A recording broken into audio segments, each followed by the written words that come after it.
Na semana passada, nós introduzimos o conceito e a realidade da ressurreição, um aspecto central do cristianismo bíblico, ortodoxo, histórico.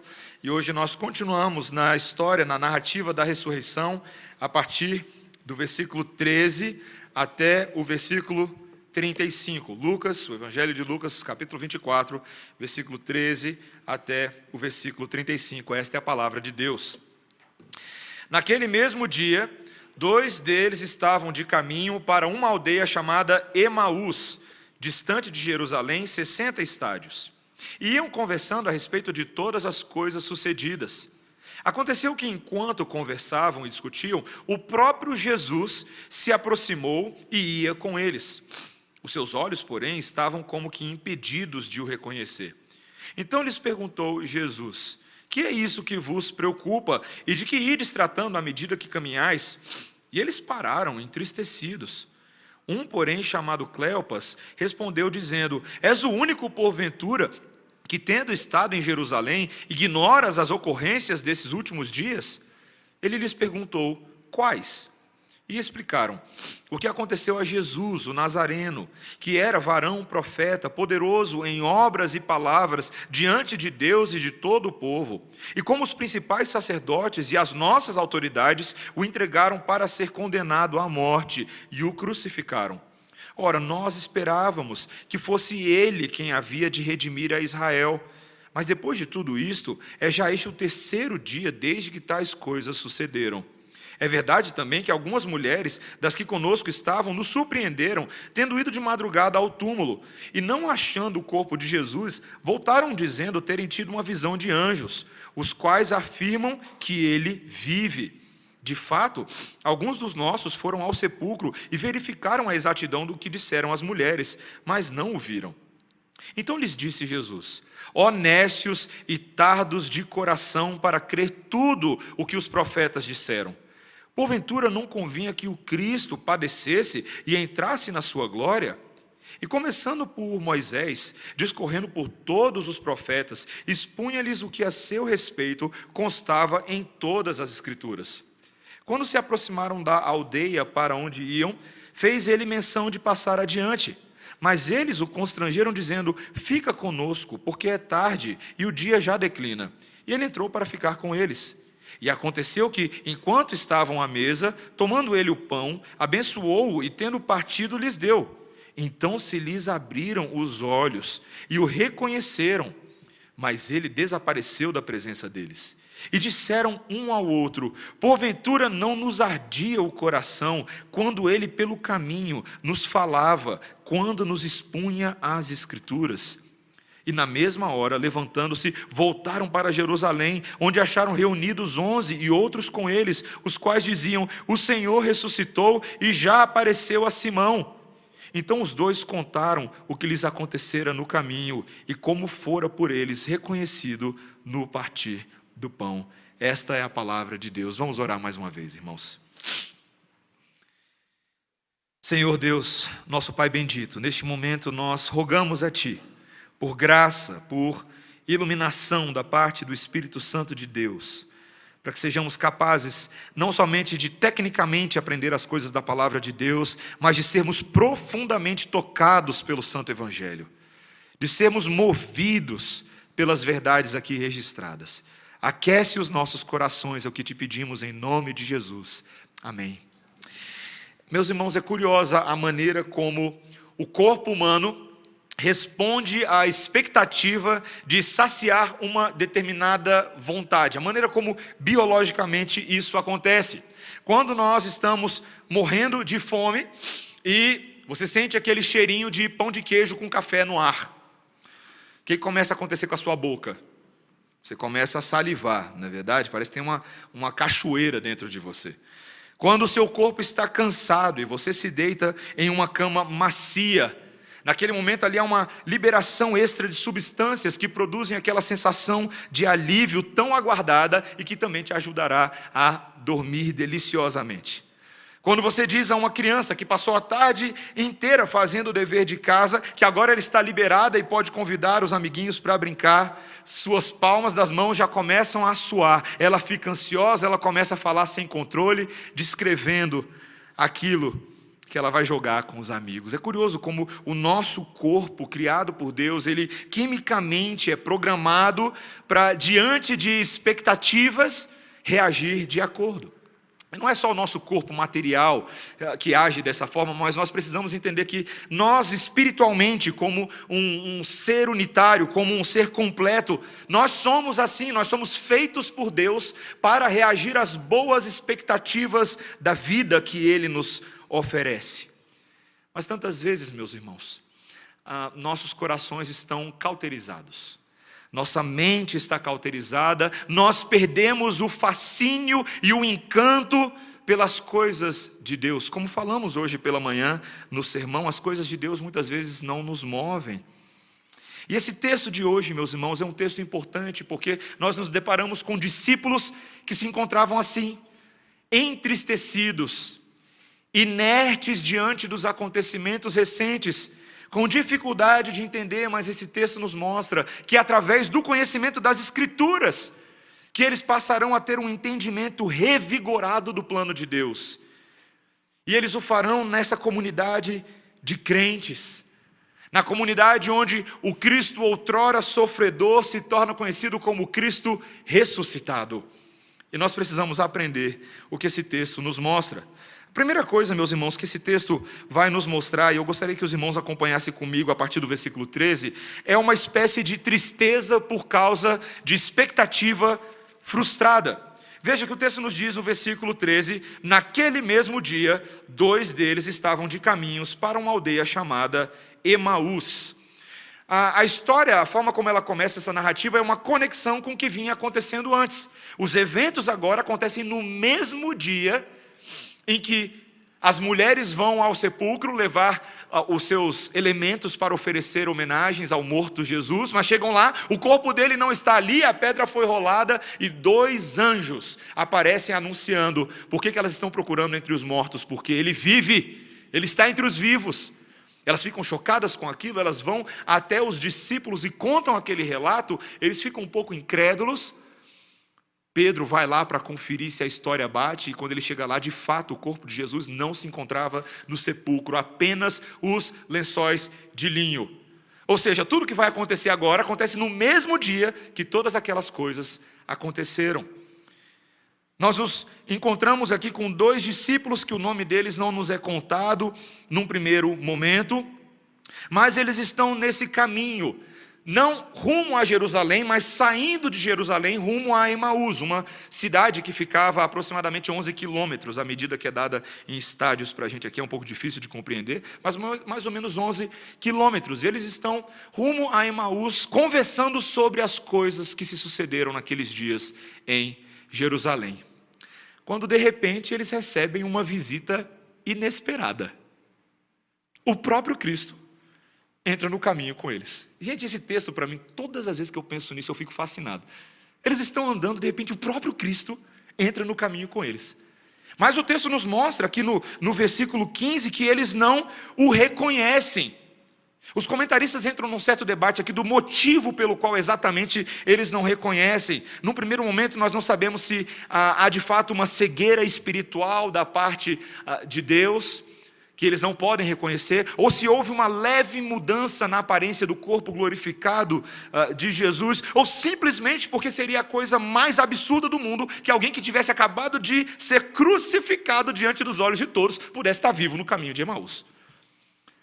Não importa o motivo, a gente não precisa entrar num debate exegético muito grande, o fato é que eles não reconhecem, eles não sabem que é Jesus.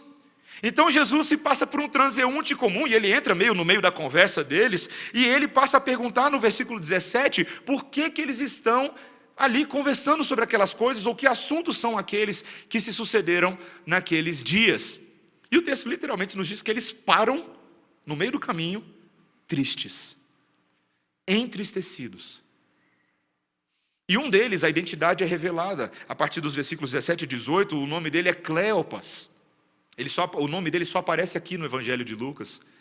E este Cleopas vira para Jesus, talvez com aquela cara de como é? O que você está falando? E ele diz: és o único porventura que, tendo estado em Jerusalém, ignoras as ocorrências desses últimos dias. Aquele era evento público. As notícias sobre a crucificação de Jesus haviam se espalhado por toda a cidade. Era a semana de Páscoa, lembra? Haviam vários judeus que estavam visitando de todas as partes, de todo o Império Romano, e agora sabiam da morte daquele homem. Não foi um evento pequeno, não foi um evento insignificante, não afetava somente os discípulos, toda a nação estava interessada. Mas aqui parece ter um homem que não sabe nada do que está acontecendo. E Jesus insiste. Ele fala: não, quais eventos estão acontecendo? Conta para mim. Nosso Senhor Jesus Cristo, Ele é maravilhoso, meus irmãos. A intencionalidade com que Ele faz tudo. Ele traz agora à tona a tristeza desses homens. Veja que no versículo 19, esses homens, primeiramente, eles reconhecem que Jesus era um profeta poderoso, um varão poderoso em obras e palavras diante de Deus e de todo o povo. Eles reconhecem isso.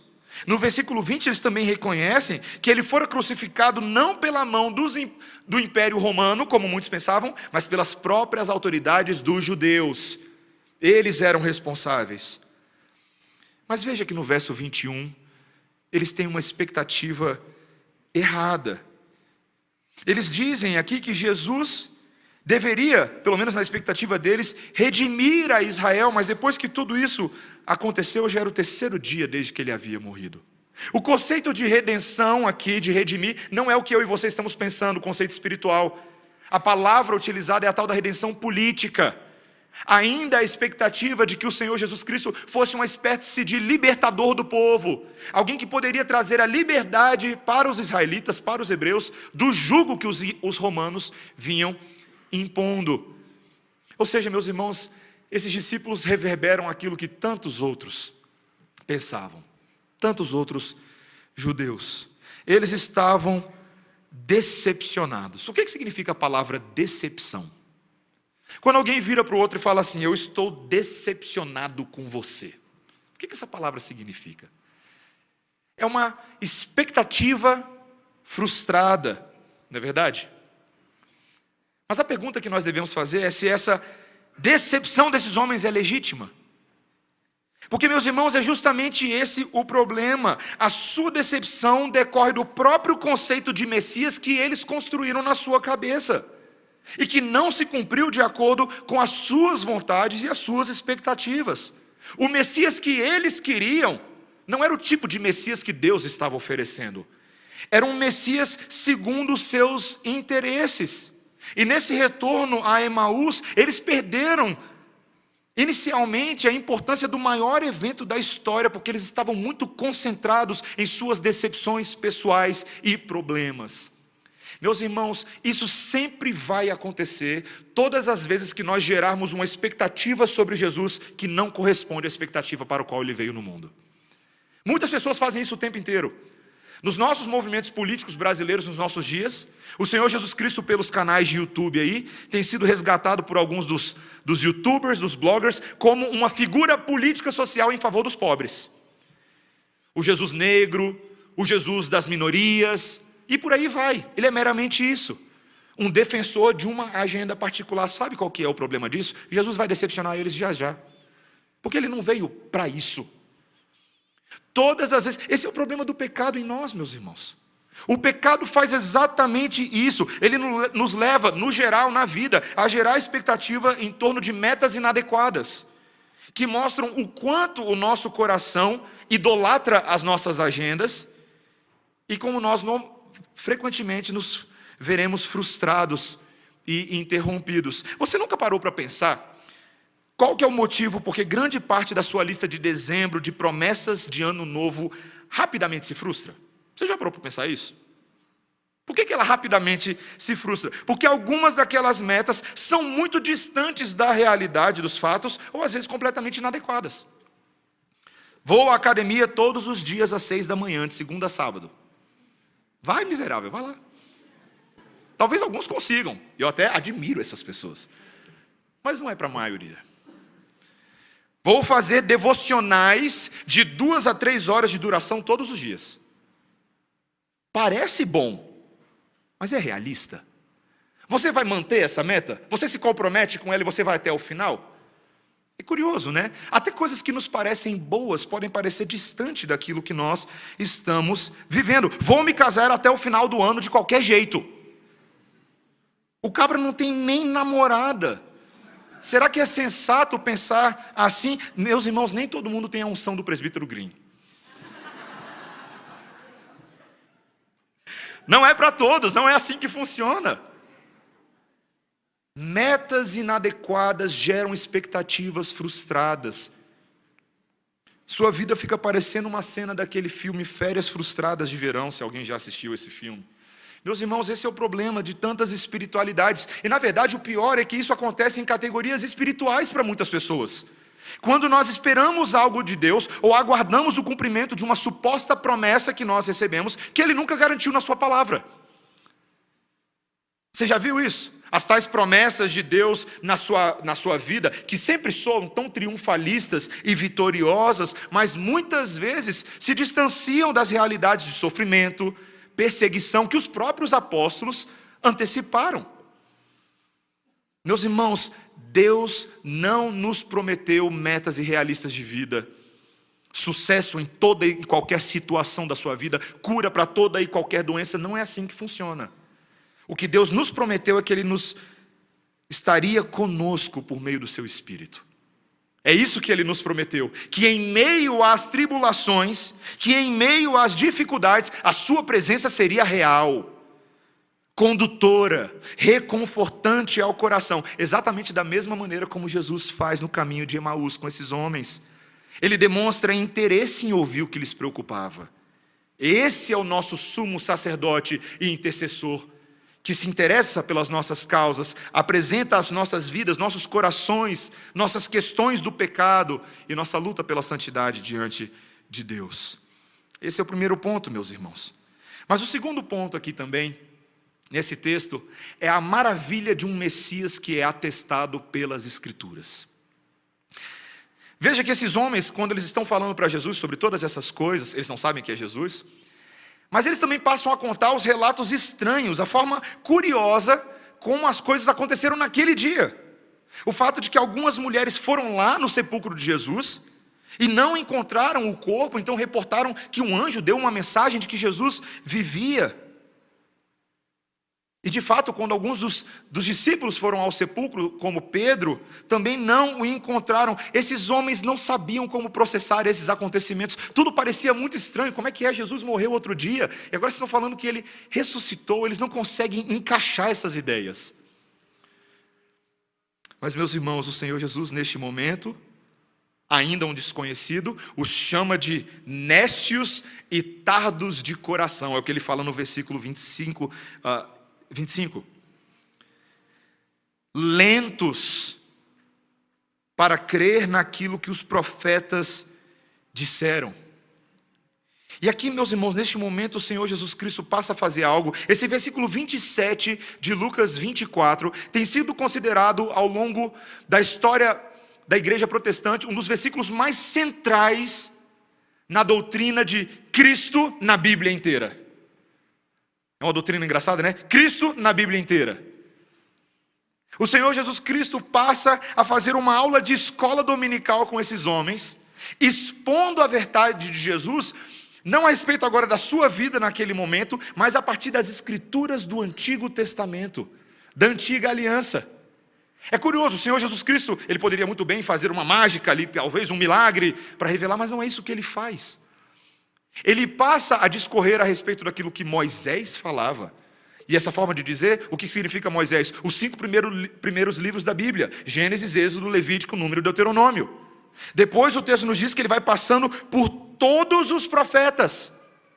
E posteriormente, o versículo 44, depois vai nos mostrar que também pelos Salmos, o Senhor Jesus Cristo vai expondo as coisas que constavam ao seu respeito em todas as Escrituras.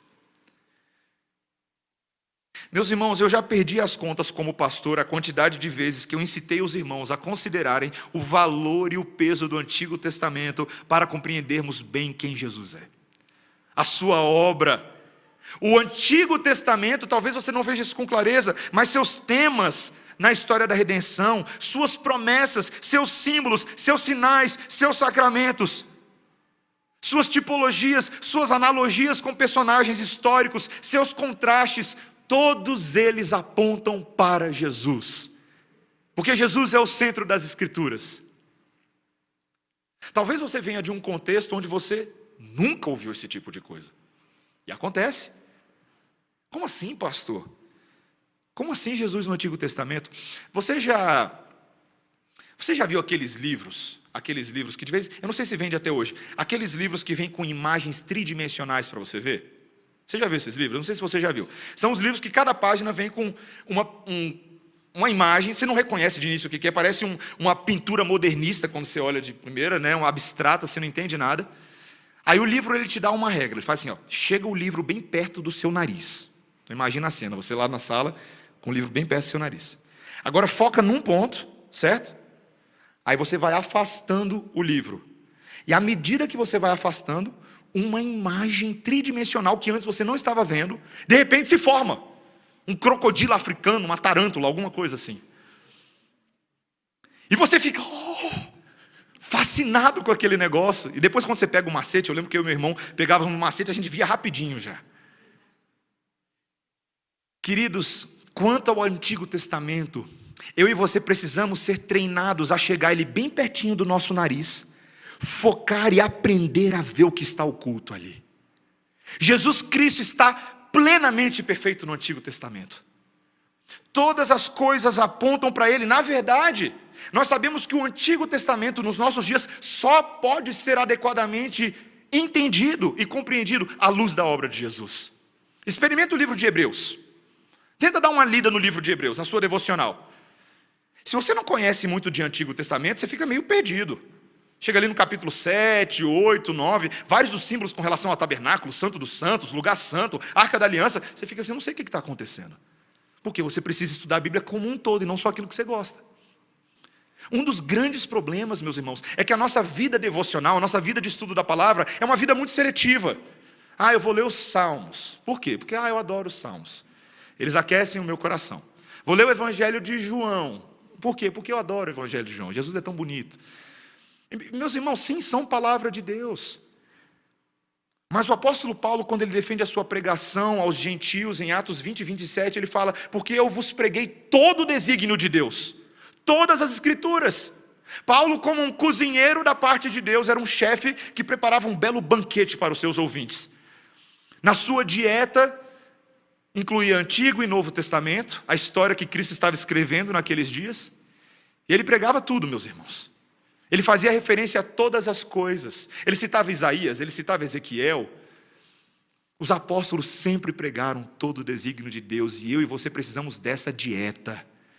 Essa dieta que tem carboidratos, lipídios, tem proteínas, tem arrozinho, tem salada, tem até coisa que você não gosta de comer. Você sabia que na Bíblia até as coisas que você não gosta de comer são importantes? Quantas vezes você já parou para ler o livro de Amós? Até o nome é engraçado, né? Quantas vezes você se deparou para estudar livros que não são tão naturais para você? Mas, meu irmão, eu quero nessa noite defender para você que toda a palavra de Deus é inspirada pelo Espírito Santo para apontar para Cristo. E eu e você devemos desenvolver gosto por essas coisas. Nós devemos fazer assim. Do contrário, você sempre vai ter medo do livro de Apocalipse, que sempre usa várias figuras do Antigo Testamento para explicar os eventos futuros. O Senhor Jesus Cristo dá essa pequena lição a eles. E a partir disso, meus irmãos, a partir desse Messias que é atestado nas Escrituras, uma nova esperança. Em terceiro lugar, uma esperança começa a surgir e arder no coração deles. O texto nos fala no versículo 28, que eles iam agora andando pelo caminho e se aproximando de uma aldeia. E Jesus faz menção então de continuar a sua jornada, mas eles o constrangem. Veja, eles ainda não sabem que é Jesus. Fica com a gente. Já é tarde, o sol já está baixando, a gente consegue uma acomodação para você. Eles não sabem que é Jesus, mas as suas palavras, a sua presença é refrescante, um bálsamo em meio à dor. Então Jesus aceita ficar com eles. Então o versículo 30 nos mostra que eles se sentam ali para fazer uma refeição comum. E ali, sentados à mesa, Jesus toma um pão, o abençoa, o parte, distribui entre eles, e eles ficam observando aquele negócio. E lá no fundo da cabeça deles, eu já ouvi essa cena antes. E meus irmãos, assim de repente, as escamas dos seus olhos se caem. E eles percebem quem está diante deles. E quando eles estão a ponto de gritar um urra de alegria, Jesus desaparece. Vai entender esse texto de Emaús. No momento que eles agora podem gozar da presença dele, Jesus some da vista deles. É o que o texto nos diz. O que aconteceu aqui, meus irmãos? Sabe, o que é interessante é que quando eles estão tentando processar tudo o que aconteceu naquele momento, eles percebem que alguns minutos antes tinha um comichão que os acompanhou por todo aquele caminho. Veja o que eles dizem no versículo 32. Não estava queimando o nosso coração, enquanto ele nos falava no caminho e nos expunha as Escrituras. Meus irmãos, enquanto Jesus discorria a respeito de profecias antigas, sobre sua morte, sobre sua ressurreição, o coração deles ficou, como o grego diz aqui, literalmente abrasado, em chamas. Uma esperança que estava cauterizada começa a ganhar uma nova vida, seus corações são reaquecidos. Meus irmãos, é tão interessante a defesa que esse texto nos faz do valor e do poder da palavra de Deus. Quando o Senhor Jesus Cristo lhes dá a palavra, é no momento que todas essas coisas acontecem. A doutrina das Escrituras, tão central ao entendimento reformado e calvinista da fé, ela tem sido defendida com unhas e dentes por reformadores desde o século XVI. A nossa confissão de fé de Westminster, logo no primeiro capítulo, porque é a coisa mais importante de todas, ela no seu 5º parágrafo diz assim, que todos nós podemos ser movidos e incitados a um alto e reverente apreço da Escritura Sagrada quando nós observamos as seguintes coisas, preste atenção: a suprema excelência do seu conteúdo, a eficácia da sua doutrina, a majestade do seu estilo, a harmonia das suas partes, o escopo do seu todo, que é dar a Deus toda a glória, a plena revelação que faz do único meio de salvar-se o homem, e as suas muitas outras excelências incomparáveis e completa perfeição. Meus irmãos, esses são argumentos da palavra de Deus que abundantemente evidenciam ser ela a própria palavra do Deus vivo.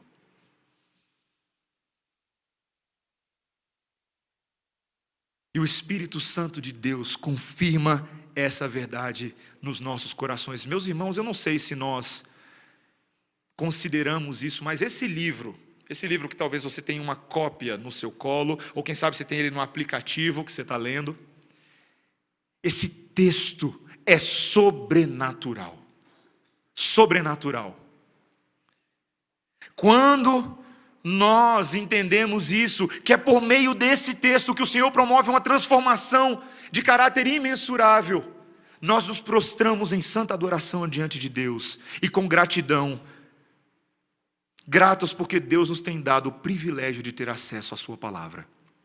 Talvez você é daqueles que se acostumou com a Bíblia, e por isso eu quero sugerir a você que cultive o hábito de ler biografias de missionários que levam traduções das Escrituras a povos não alcançados. Tem um vídeo famoso circulando no YouTube, é fácil de achar. Se você botar algumas palavras-chave, você acha, ele tem vários milhões de visualizações.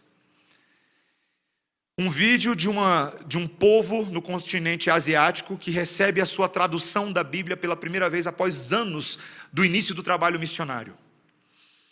E a A cena é chocante, porque quando a Bíblia chega e os missionários abrem as caixas, as pessoas começam a correr e se atirar nas caixas e chorar com lágrimas poderosas de alegria, porque a palavra de Deus escrita está na mão deles.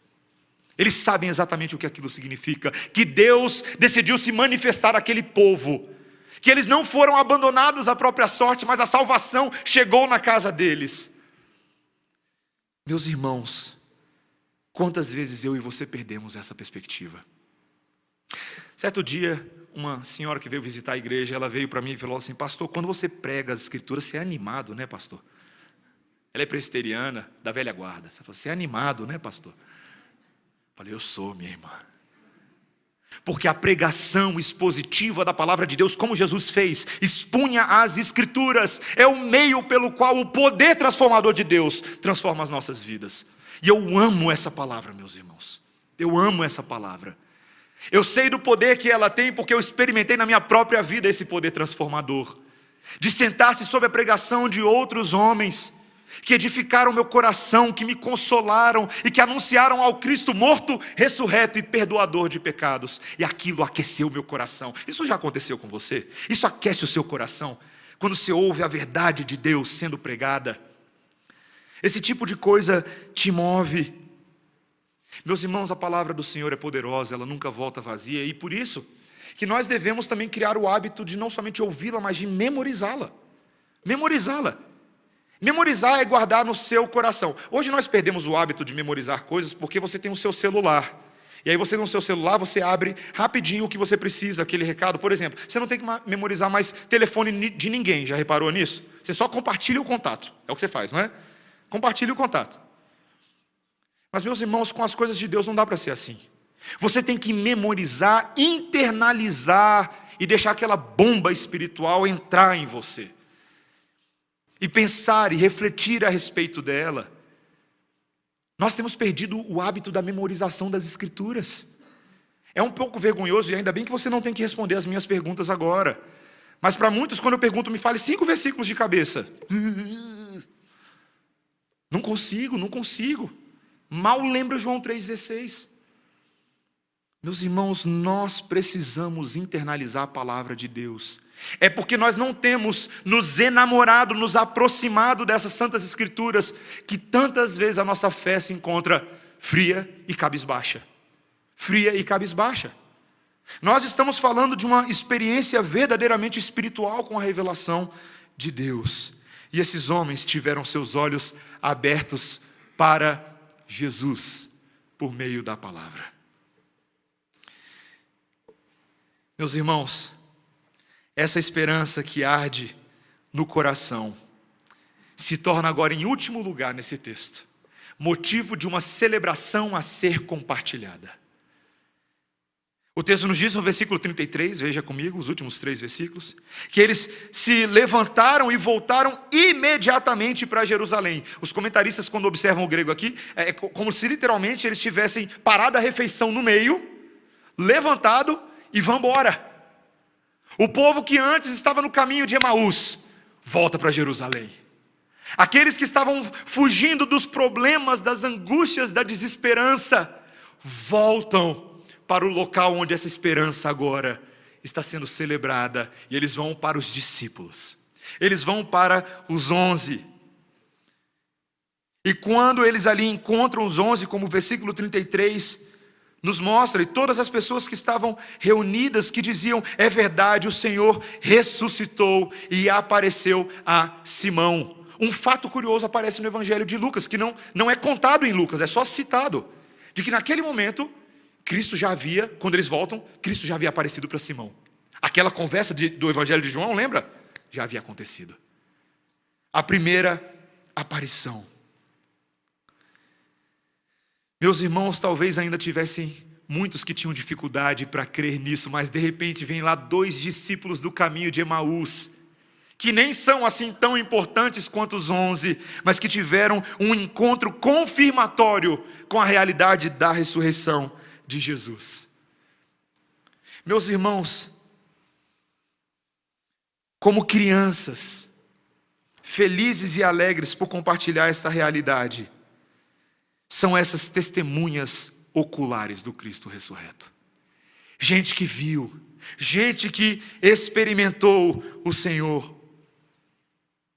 Meus irmãos, é tão impressionante como essa narrativa se desenvolve, a maneira como Lucas escreve ela, o famoso texto e a famosa pregação do caminho de Emaús, que todo pastor gosta de pregar algum dia. E não é à toa, porque nós aqui, meus irmãos, nós temos um modelo da vida cristã. Esse texto todinho, ele nos mostra a maneira como Cristo alcança pessoas pela sua palavra e as traz para perto, e enche de esperança. Esses homens estavam fugindo de Jerusalém, mas quando eles encontram Jesus, eles voltam para lá. Eles refletem sobre as Escrituras, eles partilham uma refeição com Jesus, e agora eles não estão mais atormentados pela ansiedade, pela confusão, pelo medo. Agora eles podem, junto com os 11 discípulos e os outros de Jerusalém, enfrentar os perigos com determinação, com certeza de que Deus ressuscitou Jesus dentre os mortos. E se Deus ressuscitou Jesus dentre os mortos, não há um único impossível para Ele. Essa é a verdade. Se Deus tem poder para ressuscitar uma pessoa dos mortos, certamente Ele tem poder para nos sustentar na nossa caminhada de fé. Um comentarista desse texto, chamado Robinson, ele diz assim, tentando explicar para nós como essa realidade agora deve ser abraçada em família cristã. Ele diz assim: a vida cristã, a partir de Emaús, não deve ser vista como um progresso solitário e melancólico, mas como um segmento de Cristo feito em comunidade, com a plena certeza de que o Senhor Jesus Cristo não abandonou e nunca abandonará os seus próprios discípulos, mas que Ele os conduzirá como um só corpo, através do pesar até a glória. Que maravilhosa citação desse comentarista. E vocês percebem uma coisa fascinante? Talvez um detalhe nesse texto. Talvez eu e você ficamos fascinados porque eles tiveram um encontro pessoal com Jesus, um encontro físico. Mas mesmo quando Jesus desaparece, a palavra de Deus continua aquecendo os corações. Eu e você não precisamos hoje, de um encontro pessoal físico com Jesus para sermos crentes. Sabe por quê? Porque nós temos a palavra de Jesus. A palavra que foi dada por Ele mesmo. A palavra que nos conforta, que nos sustenta, que fez isso com Davi, que fez isso com os salmistas, que fez isso com o povo de Deus ao longo de toda a história. A palavra que nos supre, irmãos. Assim, meus irmãos, como a boca saliva quando você sente o cheirinho de pão de queijo com café, também a nossa alma saliva pelo alimento divino. O salmista, no Salmo 42, diz: como suspira a corça pelas correntes das águas, assim por ti, ó Deus, suspira a minha alma. A minha alma tem sede de Deus, do Deus vivo. E nada melhor do que o Novo Testamento do Cristo ressurreto para a gente compreender isso. Não é verdade? É através, meus irmãos, do conhecimento das Escrituras que nós entendemos o plano de Deus. E é na vida comunitária dos irmãos que compartilham uns com os outros agora essas maravilhosas alegrias, que o Cristo outrora sofredor se torna conhecido como Cristo ressuscitado.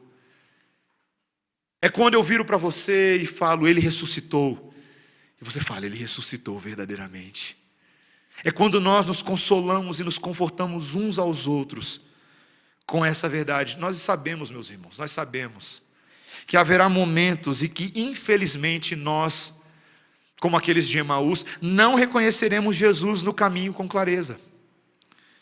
E até seremos tentados a nos afastar do convívio dos irmãos. Mas tudo isso é culpa do pecado, que nos enfurna em preocupações e expectativas frustradas. Meus irmãos, a expectativa daquele que crê em Cristo nunca será frustrada. Nós jamais seremos envergonhados, jamais, porque Ele ressuscitou verdadeiramente. E essa é a nossa esperança. Somente quando eu e você estivermos procurando por Jesus, aonde Ele costumeiramente se revela, nós poderemos experimentar esse poder e essa ajuda que Ele pode nos trazer. Meus irmãos, no corpo de Cristo, Cristo se revela. Ele se revela por meio da pregação, dos sacramentos, dos cânticos, das orações. O Espírito Santo de Deus vai confirmando dentro de nós essas alegrias. Quando eu penso nessa forma que eu passei a pensar alguns anos atrás, eu sou levado a questionar por que durante tantos anos eu fui preguiçoso com a igreja. Por mais que eu estivesse na igreja e sempre estive de corpo presente, muitas vezes a gente não está presente com o nosso coração. Como poderíamos nós não estarmos presentes com o nosso coração diante daquele que se faz presente na vida do povo de Deus? Como é possível? Nós temos um ingresso para ver a melhor celebridade do mundo toda semana. E a gente fala, não, cansei, quer saber, já conheço a música dele. É isso que acabamos fazendo. Meus irmãos, a comunhão dos santos é muito mais preciosa do que o que nós imaginamos. Muito mais preciosa. É na comunhão dos santos, meus irmãos, onde o pão de queijo e o cafezinho de Deus nos é oferecido. E eu não estou falando daquele ali que tem ali atrás, não. Eu estou falando do alimento delicioso, nutritivo, supridor e eterno de Deus. Deus quer nos atrair pelo cheirinho de pão de queijo, meus irmãos. Ele quer fazer isso. Ele quer ter comunhão verdadeira conosco. Ele nos criou para isso, quimicamente, biologicamente, espiritualmente. Nós fomos criados para sermos ativados, reagirmos ao convite de Deus. E se nós estamos ouvindo essa palavra hoje, não sejamos tardos e nécios. Sejamos prontos para ouvir. Que Deus faça isso conosco. Amém? Que nós tenhamos essa esperança. Vamos orar. Senhor Deus, nós gozamos da maravilhosa esperança neste dia de termos comunhão com Cristo que se faz presente no nosso meio por meio do seu Espírito. O Espírito da ressurreição. Aquele que ressuscitou o Cristo dos mortos, participando com grande poder numa obra de valor infinito para nós. Obrigado, Senhor, porque é por causa da Tua palavra dada a nós hoje que nós temos acesso a essas informações. Senhor, ajuda-nos a amar Gênesis, Êxodo, Levítico, Número, Deuteronômio, Josué, Juízes, Ruth, 1 Samuel, 2 Samuel, todas as escrituras sagradas até o livro de Apocalipse, e que não tenhamos medo de absolutamente nada ali registrado, porque são palavras que apontam para Jesus, e nós precisamos desesperadamente de Jesus. Senhor, nos leva ao conhecimento perfeito dEle, neste nosso caminho de Emaús, nesta nossa jornada, que não é uma jornada regressiva, pelo contrário, é uma jornada agora para Jerusalém celestial. Que este caminho nos seja bom, proveitoso e cheio de santidade. Ajuda-nos, Senhor, é o que nós te pedimos em nome de Jesus. Amém. Vamos ficar de pé, irmãos, vamos cantar o maravilhoso cântico, a graça eterna de Jesus.